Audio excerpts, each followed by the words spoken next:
For as long as we can remember, children have been forced to leave schools and go to work in factories under the authority of thousands of adults all across America.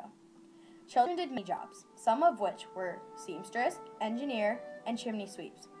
Among those, chimney sweep was the most common. Children oftentimes got very sick from all of the dust and smoke they inhaled. In the factories, children's safety was oftentimes put in danger. When very young children couldn't work in the main areas of the factory, they were sent to work in textiles and then beaten. No matter what job, the children were subject to beatings and violent punishment for up to an hour. As well, oftentimes they were dragged naked from their beds, being forced to put their clothes on at the factories. Movements began with the Factory Act of 1833. This act regulated many things. First, children ages 9 to 13 were only allowed to work 8 hours a day. Also, everyone ages 14 through 18 could only work for 12 hours a day. As well, everyone under 9 years of age was not allowed to work. Lastly, everyone had to attend 2 hours of school. As labor and reform progressions grew, the child labor began to decrease. Labor standards improved, causing an increase in political power of thousands of working people, causing them to demand laws controlling child labor. The Consumers League and the Working Women's Society were huge contributors to these efforts to regulate child labor. They also inspired the National Consumers League and the National Child Labor Committee in 1899 and 1904. In the 20th century, protests were beginning to occur more frequently. An example of one of these main people trying to stop cruelty of child labor was Jane Addams.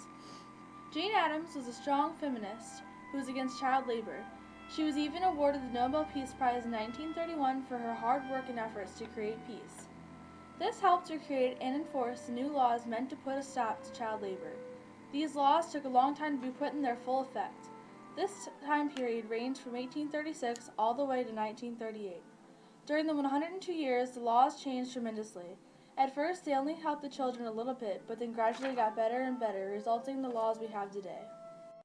The first law was passed in 1836, requiring working children under 15 to be in school for at least 3 months of the year.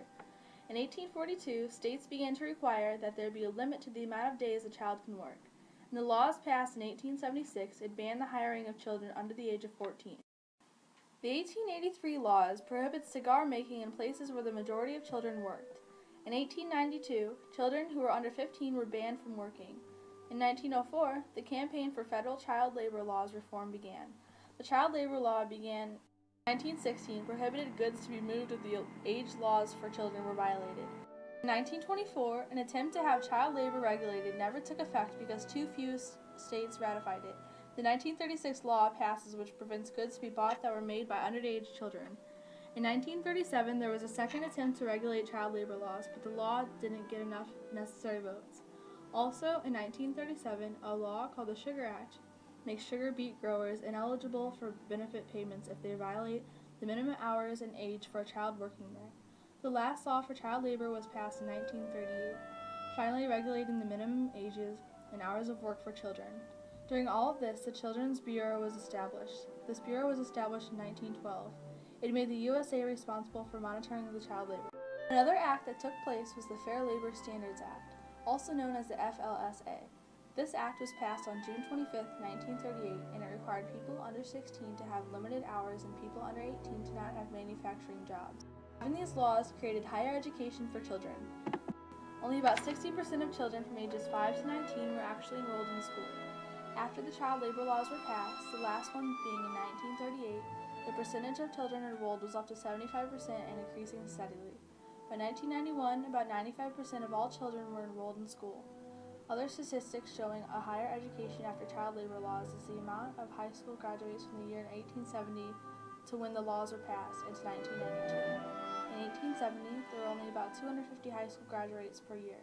By the year 1940, there was about 4,500 high school graduates, and the numbers were steadily increasing as well.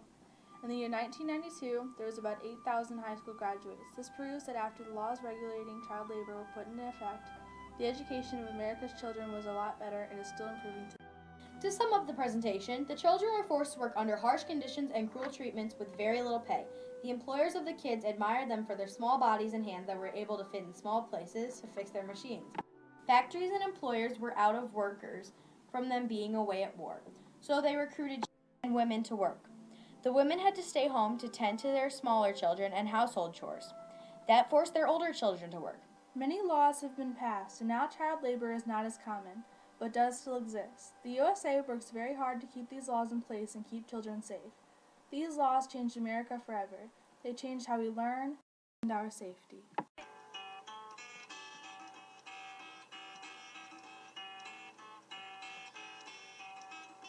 I used to be a factory hand when things were moving slow. When children worked in cotton mills, each morning had to go. Every morning just at 5, the whistle blew on time and called them babies out of bed at the age of 8 and 9. Come out of bed, little sleepy heads, and get your bite to eat. The factory whistle's calling you, there's no more time to sleep. The children all grew up unlearned, they never went to school. They never learned to read and write, but learned to spin and spool. Every time I close my eyes, I see that picture still. When textile work was carried on with babies in the mill.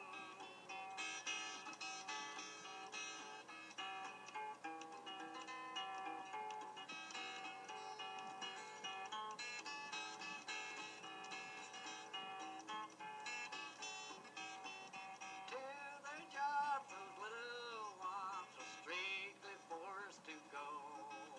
Those babies had to be on time through rain and sleet and snow. Many times when things went wrong, their bosses often frowned. Many times those little ones was kicked and shoved around. Come out of bed, little sleepyhead, get your bite to eat. The factory whistle's calling you, there's no more time to sleep.